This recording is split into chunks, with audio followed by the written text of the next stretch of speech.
วานาแลบ้านเซนตะเล่าบ้านยุคที่เป็นบ้านนี้ทั้งวันนี้สนามไฟแขวงตะปู สบายดีน้องเองมีชื่อว่านางพิษมรแก้วพงษาปัจจุบันน้องอยู่บ้านมีไซเมืองซันไซเมืองอัตตปือ ปัจจุบันนี้ของน้องเป็นนักศึกษาปี3ปลายควรบ้านของน้องได้รับทุนการศึกษาจากโครงการผู้ส้นเผาหรือว่า EDF ในศกปี2003 หา2017 มื้อนี้น้องจะพามาเบิ่งมื้อนี้พวกน้องได้เตรียมการแต่งบทสอนวิชาสอนขวบอายุ3-5 ปีเพื่อที่จะมาสอนพวกดอนกันเองในห้อง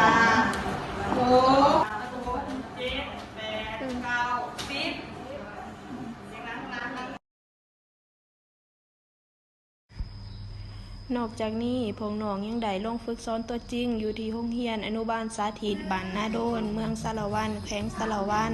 ได้นำพาเด็กเฮ็ดกิจกรรมร้องเพลงและฟ้อนก่อนจะเข้าสู่ห้องเรียน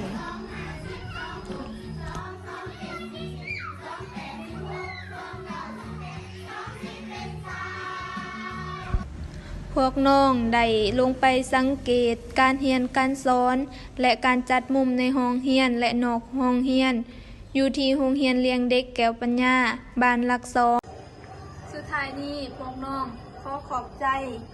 ที่ทานสนับสนุนทุนการศึกษาให้แก่พวกน้องหวังว่าจะมีโอกาสได้พบเห็นหน้าทาน